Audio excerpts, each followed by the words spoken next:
Assalamualaikum warahmatullahi wabarakatuh.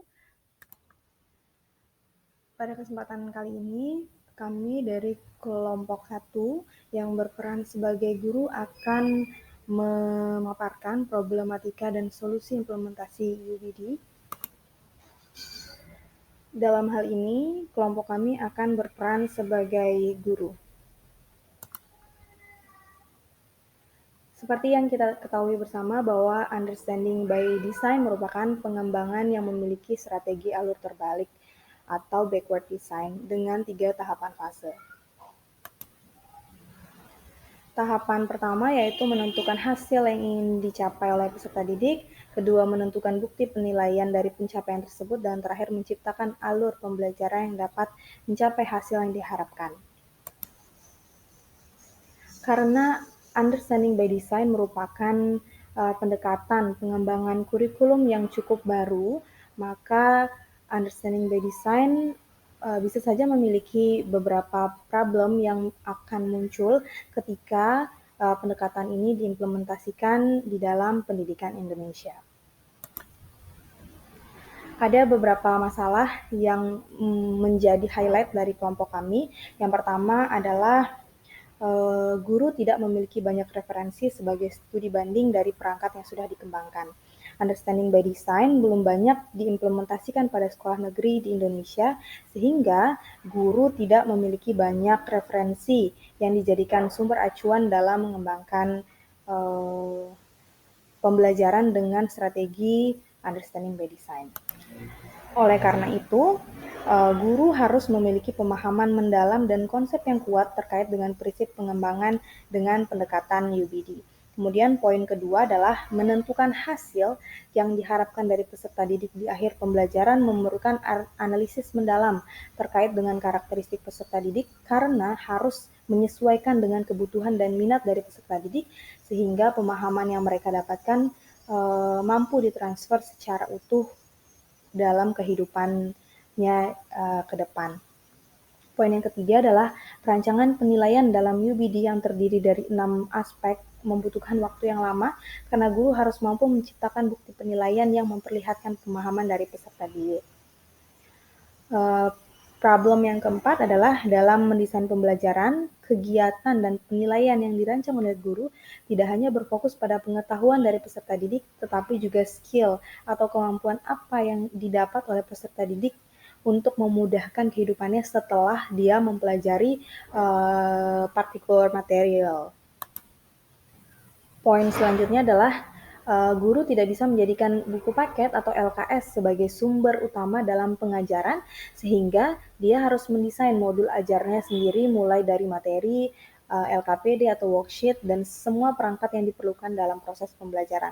Sebagaimana yang sudah kita bahas pada topik-topik sebelumnya bahwa di dalam UBD dia berpendapat bahwa textbook itu bukan sebagai acuan dalam merancang silabus dalam pembelajaran, melainkan hanya sebagai salah satu sumber dalam mengembangkan pembelajaran di dalam kelas.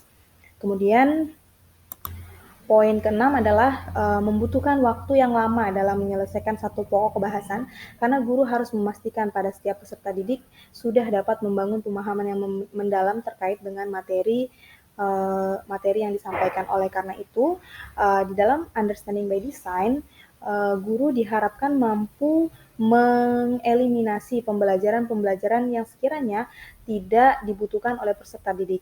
Jadi di sini guru berperan penting dalam menentukan pembelajaran esensial atau pembelajaran yang dirasa paling perlu dipelajari oleh peserta didik. Dan poin yang terakhir adalah guru harus mampu menciptakan essential question atau mendesain pertanyaan pemantik atau pertanyaan yang dapat mengarahkan peserta didik pada pemahaman yang mendalam terkait dengan materi. Itu adalah 7 problem yang menurut kelompok kami akan muncul ketika understanding by design ini diimplementasikan dalam pendidikan nasional. Kemudian selanjutnya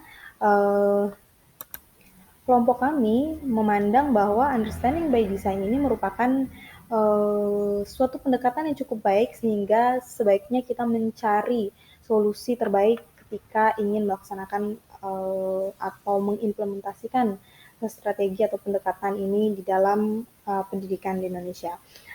Ada beberapa solusi yang kemudian kami rasa dapat dilaksanakan untuk menjawab permasalahan-permasalahan sebelumnya. Yang pertama adalah pastinya guru harus mengikuti pelatihan atau workshop untuk meningkatkan pengetahuan dalam merancang dan mengembangkan kurikulum dengan pengembangan UBD. Dalam hal ini, sekolah sebagai fasilitator harus mampu menghadirkan narasumber yang memiliki pengetahuan dan keterampilan yang dibutuhkan sehingga proses pelatihan dapat secara efektif dijalankan. Selain itu, pelatihan terkait pengembangan model pembelajaran, strategi, jenis kegiatan, dan bahan ajar harus menjadi fokus dalam pelatihan. Kemudian yang kedua adalah kolaborasi, refleksi, dan evaluasi dengan pemangku kebijakan dan warga sekolah secara rutin untuk mengetahui hasil dari pengimplementasian kurikulum tersebut. Lalu yang ketiga adalah guru harus belajar manajemen waktu sehingga memiliki waktu yang cukup panjang, range waktu yang cukup panjang untuk merancang kegiatan pembelajaran, memiliki analisa yang panjang sehingga dapat menghasilkan perangkat pembelajaran yang dapat yang dapat meningkatkan keberhasilan dari proses pembelajaran. Kemudian yang keempat adalah guru berkewajiban untuk membuat prioritas pembelajaran yang ditentukan oleh tujuan kinerja jangka panjang agar siswa dapat melakukan dan dengan apa yang telah mereka pelajari. Dan solusi yang terakhir adalah guru tidak bisa menjadikan buku paket atau LKS sebagai sumber utama dalam pengajaran sehingga dia harus mendesain modul ajarnya sendiri mulai dari materi, worksheet, LKPD, dan semua perangkat yang diperlukan dalam proses pembelajaran. Demikian yang dapat kelompok kami sampaikan. Lebih dan kurangnya mohon dimaafkan. Kritik dan saran akan sangat membantu untuk mengembangkan ide ini. Demikian dari kami. Assalamualaikum warahmatullahi wabarakatuh.